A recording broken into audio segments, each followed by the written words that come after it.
For 7 years, my daughter never spoke a single word. Doctors told me grief had stolen her voice after her mother died in that accident. So I spent millions trying to heal her, and trusted the one woman I should have feared most.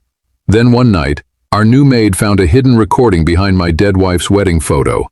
And when my silent little girl saw what was on it, she finally opened her mouth and whispered one name. Margaret. That was the moment I realized my daughter hadn't been silent because she was broken. She had been silent because someone in my own house had terrified her into keeping a secret. My name is Nathan Whitmore, and most people in Maine knew me as the man who owned half the coastline.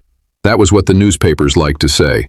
They wrote about my shipping company, my private docks, my investments, my black cars that rolled through town like shadows.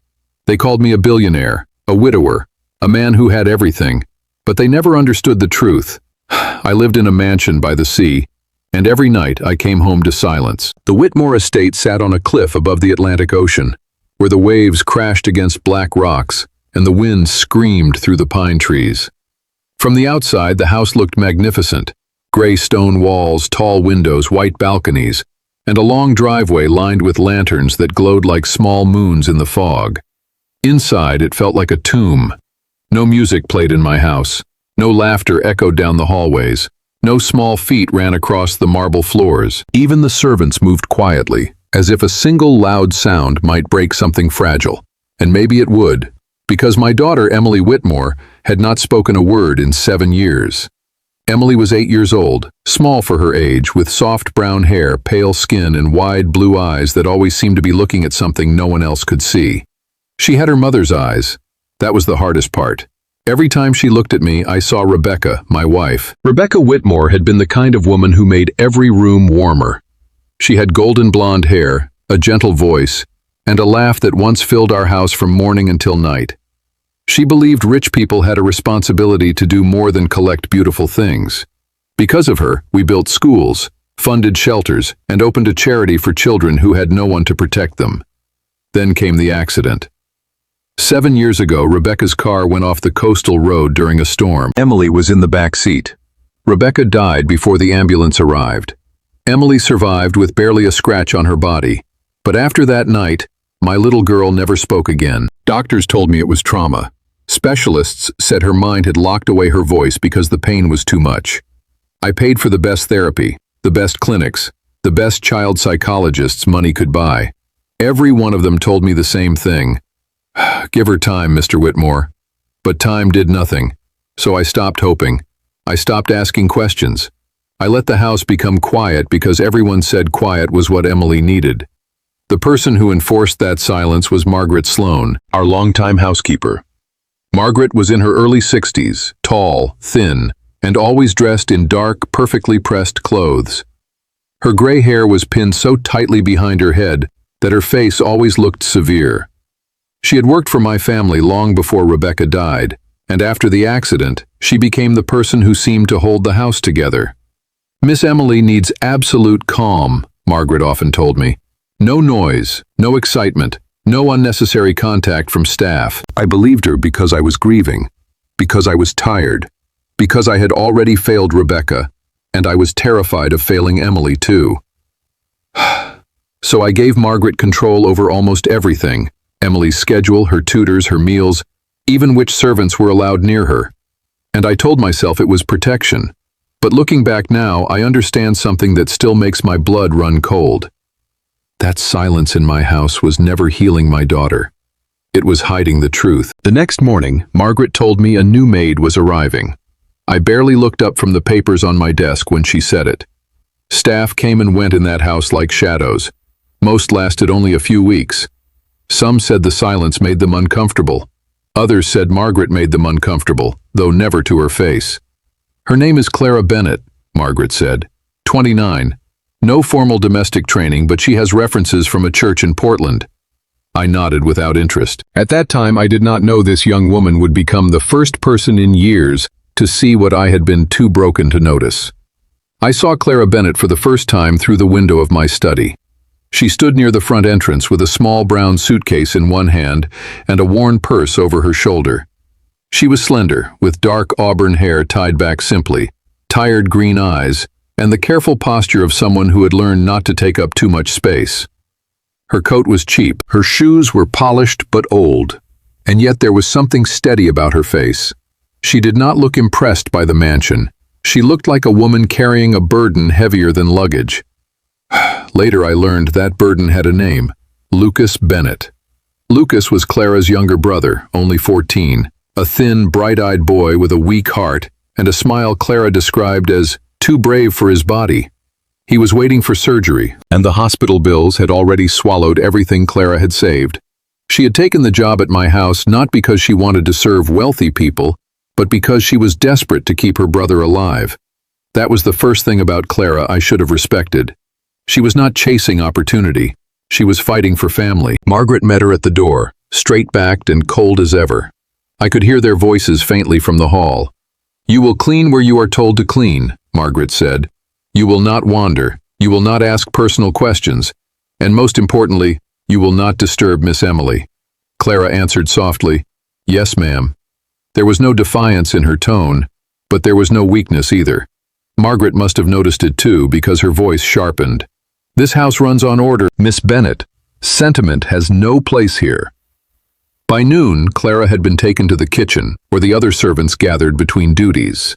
There was Mrs. Alvarez, the cook, a warm-faced woman in her 50s who kept her kindness hidden behind nervous eyes. There was Tom Willis, the groundskeeper, broad-shouldered and weathered from years of sea wind, who spoke only when necessary.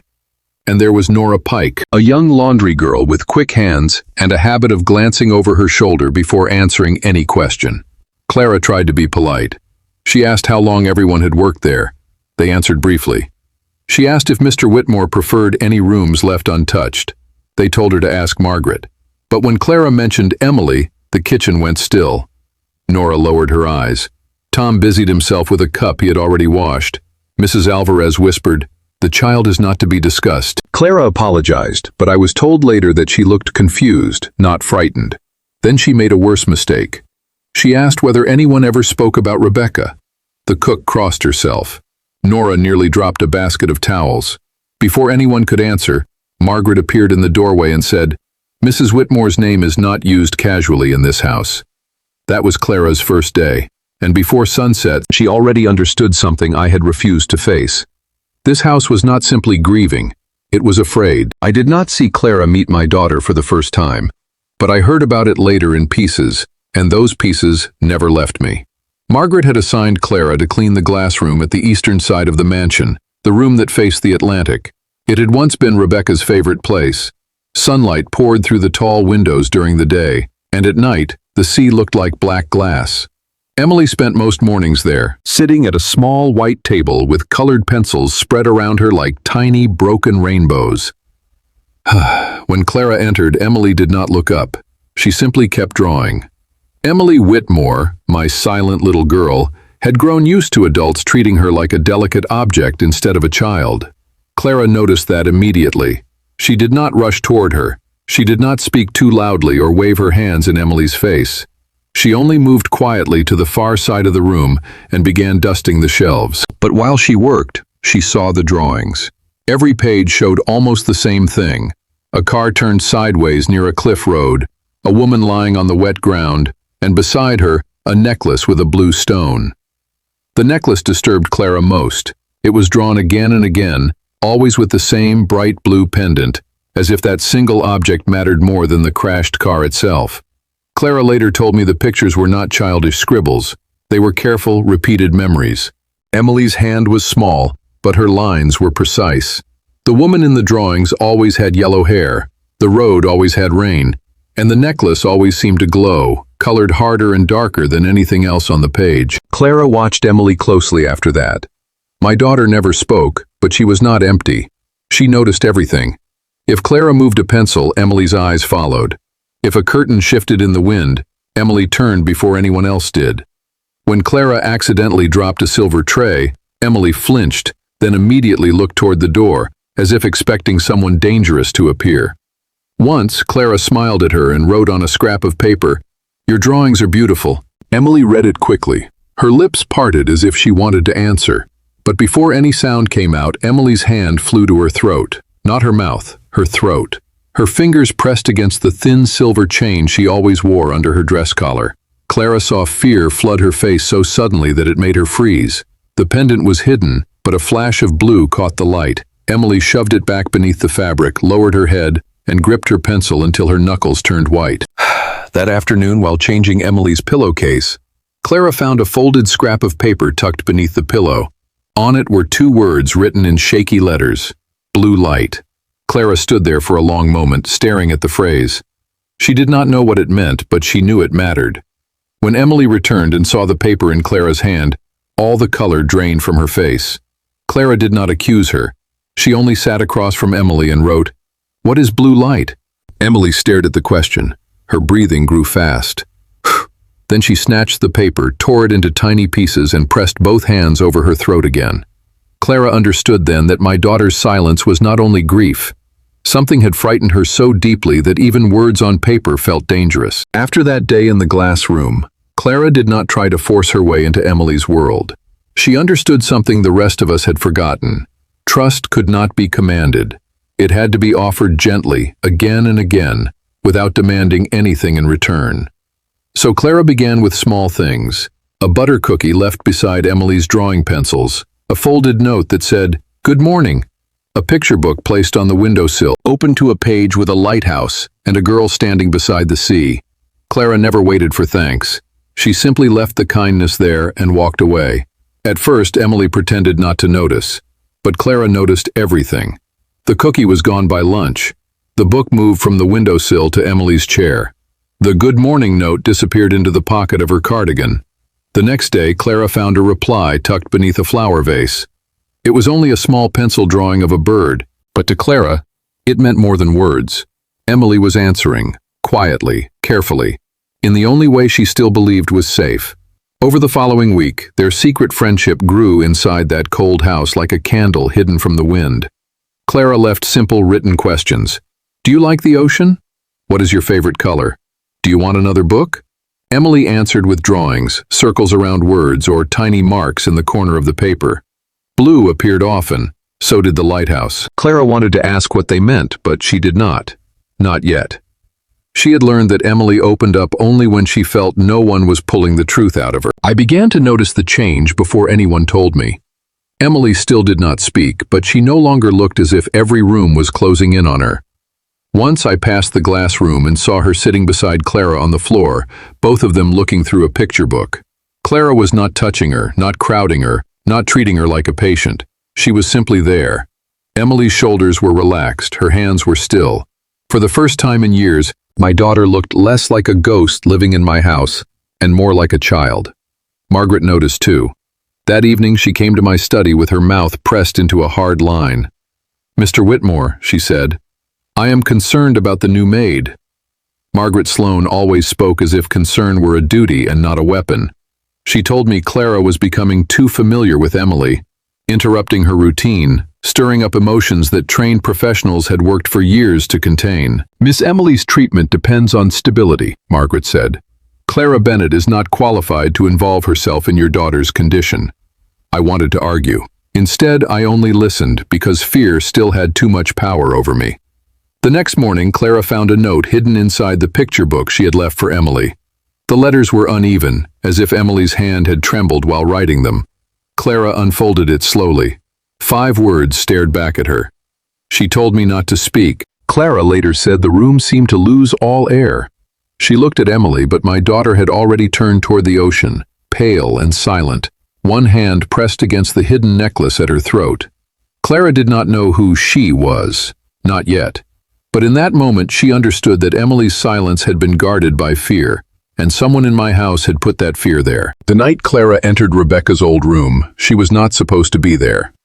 Margaret had always kept that door locked, saying the room was too painful for me and too sacred for the staff. But a storm had blown seawater against the eastern windows, and one of the maids had been ordered to check for leaks. When Clara found the door already cracked open, she stepped inside with a towel in one hand and a quiet unease in her chest. Rebecca's room looked untouched, as if my wife had only walked out for a moment and might return before morning. The room still carried pieces of Rebecca Whitmore, my late wife, the cream-colored shawl folded over a chair, the charity invitations stacked neatly on her desk, the faint scent of lavender in the curtains. Clara had never met Rebecca, yet standing there she felt the presence of a woman who had once filled that cold mansion with mercy. On the dresser sat our wedding photograph in a silver frame. Rebecca was smiling in it, bright and alive, while I stood beside her like a man who believed nothing bad could ever reach us. Clara reached to dust the frame, and it shifted strangely beneath her hand. Behind the photograph, taped flat against the back panel, was a tiny black USB recorder. Clara froze. For a moment she thought about putting it back. She was a maid. She had no right to touch private things. But then she remembered Emily's note. She told me not to speak. Her fingers tightened around the device. Downstairs, the house groaned under the storm wind. Clara slipped the recorder into her apron pocket and left the room before anyone saw her. In the laundry room, Clara plugged the recorder into an old laptop Nora used for inventory sheets.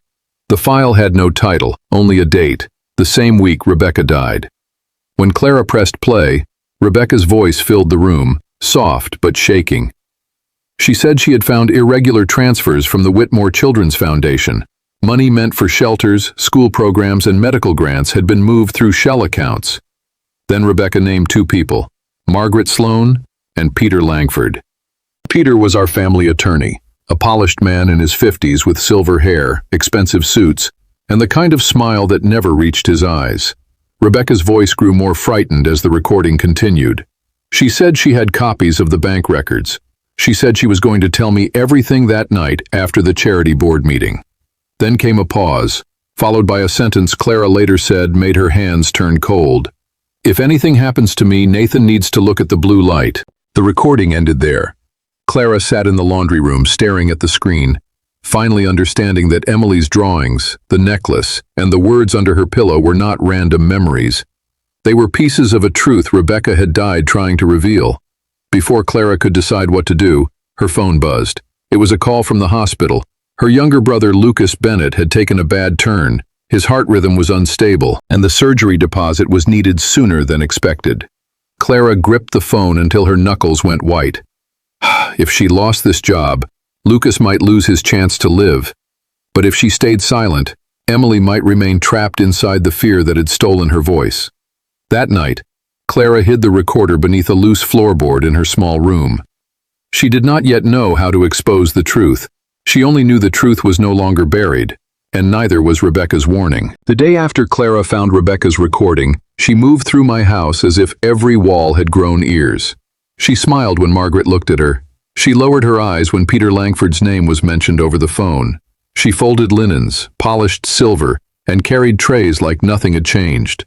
But beneath her calm face, the truth was burning. Rebecca had said, "Look at the blue light." Emily had written those same words. Clara knew the clue was not in the past anymore. It was waiting somewhere in front of them. That afternoon, Clara found Emily in the glass room, sitting with her knees pulled to her chest and the blue pendant hidden beneath her collar. Emily looked smaller than usual, as if the storm from the night before had followed her into daylight. Clara did not show her the recording. She did not want to frighten her. Instead, she wrote a simple question on a piece of paper. "Do you want to show me the blue light?" Emily stared at the words for a long time. Her hand rose to her throat. For a moment, Clara thought she would tear the paper again. But then Emily stood. She led Clara through the side hallway and out into the garden behind the mansion. The air smelled of salt, wet leaves, and cold stone. At the far end of the property stood a small glass greenhouse, half hidden behind rose bushes Rebecca had planted years before. Clara had heard from Mrs. Alvarez that Rebecca used to bring Emily there when she was little. It had been their private place, full of flowers, painted pots, and stories whispered over cups of pretend tea. Now the greenhouse looked abandoned, its glass panels streaked with rain and its iron door rusted at the hinges. Inside, Emily stopped beside an old wooden bench. Dust covered the floor. Dead vines curled around the shelves. Clara knelt beside her, careful not to speak too quickly. Through the glass wall, the coastline stretched beyond the garden. Far away, on a rocky point, the lighthouse stood against the gray sky. For several minutes, nothing happened. Then dusk began to fall, and the lighthouse lamp turned slowly. A beam of blue-white light swept across the water, across the cliff road, and finally across the greenhouse glass. Emily's whole body changed. Her breath caught. Her fingers clutched the pendant at her throat. Clara reached for her hand, but Emily's eyes were locked on the moving light.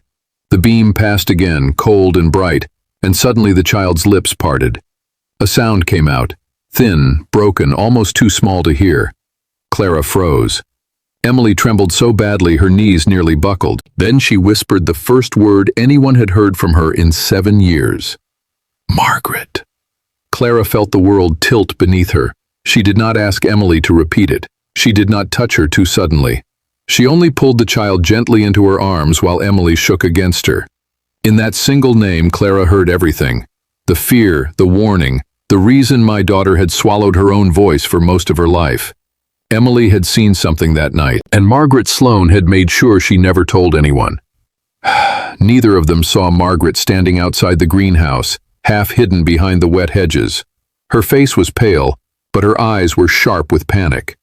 She had followed them from the Rebecca's Memorial Charity Gala had been planned for months, but that evening, the mansion looked brighter than it had in years. Crystal chandeliers burned over polished floors. White roses filled the entry hall. Guests in black gowns and tailored suits moved through the rooms with champagne glasses in their hands, speaking softly about Rebecca's kindness, her foundation, and the tragedy that had taken her too soon. I stood among them in a dark suit, smiling when I was expected to smile, while inside I felt hollow. I thought the night was about honoring my wife. I had no idea it was about bringing her truth back from the grave. Margaret moved through the crowd like a queen in mourning. Her dark dress was flawless, her gray hair pinned perfectly, her voice calm and controlled. Beside her stood Peter Langford, our family attorney, polished as always in a navy suit with a silver tie. Peter was the kind of man who could make theft sound like paperwork and cruelty sound like concern. Together they watched Emily from across the ballroom. My daughter stood near the staircase, pale and silent, holding Clara's hand as if it were the only solid thing in the house. Clara had spent the hours before the gala doing what no maid in my house had ever dared to do. She copied Rebecca's recording onto 2 separate drives. With help from Nora, who finally admitted she had seen Margaret hiding files after Rebecca's death, Clara found old foundation statements in a locked storage cabinet near Peter's office. The numbers told a story even I could not ignore. Charity funds redirected through false vendors, then into accounts connected to Margaret and Peter. Clara also found one more person willing to speak. Frank Doyle, an old security guard, broad-faced and gray-bearded, who had left my estate shortly after Rebecca died. He had carried guilt for 7 years. Margaret made her move just before I was supposed to give my speech. She stepped onto the small stage and touched the microphone with theatrical sadness. "Before Mr. Whitmore speaks," she said, "there is a family matter that must be handled with compassion." The room quieted. My stomach tightened. Margaret looked toward Emily. "Miss Emily's condition has become unstable. For her safety, arrangements have been made for a private treatment facility." Clara's hand tightened around Emily's. Margaret continued. "Certain staff members have encouraged confusion in her fragile mind. We must remember this child cannot separate memory from imagination." That was when Emily let go of Clara's hand. She walked toward the stage so quietly that no one moved to stop her. I remember the sound of her shoes against the floor. Small, slow, terrifying. She reached for the microphone with both hands. Her face was white, her body shaking, but her eyes were fixed on Margaret. For 7 years, I had prayed to hear my daughter speak. When her voice finally came, it did not sound like a miracle. It sounded like a verdict. "You pushed Mommy's car." The ballroom died into silence. Glasses froze halfway to mouths. Reporters near the back lowered their cameras, stunned. I could not breathe. Margaret's face lost all color. "She doesn't know what she's saying," she snapped too quickly. "This is exactly what I warned you about." But Clara stepped forward before Margaret could reclaim the room. She connected a small recorder to the sound system, and Rebecca's voice filled the ballroom. My wife's voice, alive, afraid, accusing Margaret Sloane and Peter Langford by name. Then Clara placed the financial records on the front table. Page after page, transfers, shell companies, forged approvals. Peter tried to leave, but Frank Doyle stepped into his path. The old guard looked at me with shame in his eyes and said, "Mr. Whitmore, the night your wife died, I saw Mrs. Sloane's car near the cliff road. I reported it to Mr. Langford. He told me I'd lose my pension if I ever repeated it. The room erupted. Cameras flashed. Margaret shouted that it was all lies, but no one was listening anymore. Not the guests, not the press, not me. I looked at Emily standing beneath the chandelier, trembling but still upright. Clara knelt beside her, one hand gently on her back. And for the first time, I understood that my daughter had not been silent because she was weak. She had been carrying a truth too dangerous for a child to carry alone. Margaret had planned to bury Emily in a private facility before she could speak again. Instead, in front of everyone who had come to mourn Rebecca, Emily turned that gala into a courtroom, and her first full sentence became the testimony that cracked our entire house open. For several seconds after Frank Doyle spoke, no one in the ballroom moved. The chandeliers glittered above us, the cameras flashed, and Margaret Sloane stood in the center of the room with the face of a woman watching her kingdom burn. Peter Langford tried to keep his composure, but his polished mask had cracked. His hands shook as he straightened his tie and said, "This is absurd. These documents are stolen. That child has been emotionally unstable for years." That was when Clara stepped forward with the final piece. She placed another folder on the table, this one filled with Emily's medical and therapy records. "Then explain these," she said. Her voice was steady, but her eyes were fierce. The pages showed altered reports, forged recommendations, and private facility applications signed by Peter before any doctor had approved them. Margaret had not only hidden Rebecca's truth, she had shaped Emily's silence into a diagnosis, then used that diagnosis like a cage. I picked up the documents with trembling hands. Page after page told me what I had been too blind to see. Emily had been described as delusional before she ever spoke. Her nightmares had been labeled fantasy. Her drawings had been dismissed as trauma. Every warning sign had been buried beneath expensive language and official signatures, and I had believed it because I trusted the wrong people. Police officers entered the ballroom minutes later. Someone had called them when Rebecca's recording played. Margaret tried to walk past them with her head high, but the room had turned against her. Guests stepped away as if she carried poison. Cameras followed her every movement. For the first time since I had known her, Margaret looked small. Peter broke first. "She planned it," he shouted, pointing at Margaret. "I only handled the paperwork." Margaret spun toward him, her face twisting with rage. "You coward," she hissed. "You took every dollar gladly." Their betrayal of each other was almost poetic. They had destroyed my family together, and now they were tearing each other apart in front of the world.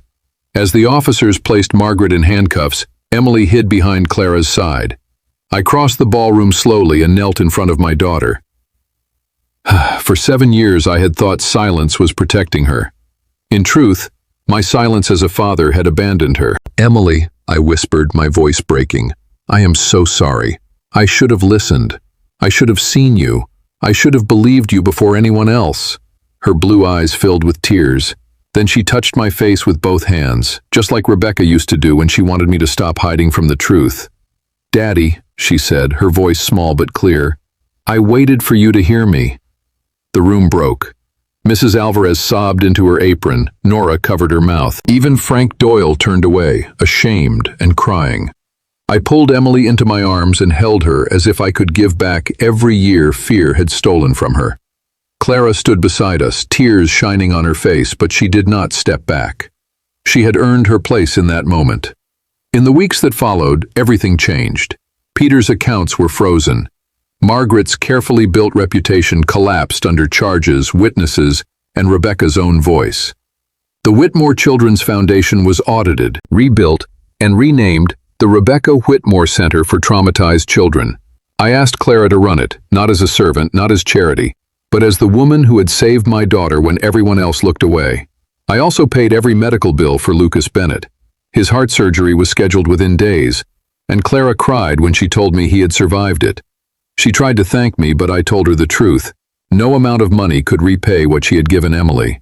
Months later, we stood together near the lighthouse. Emily held my hand on one side and Clara's on the other. The blue-white beam swept across the ocean, the same light that had once carried terror through my daughter's memory. But that night, Emily looked up at it and smiled. "It doesn't scare me anymore," she said. I looked at the lighthouse, then at my daughter, then at Clara. For years I had lived in a mansion full of silence, believing grief was the only thing left to us. I was wrong. Sometimes God does not send the truth with thunder.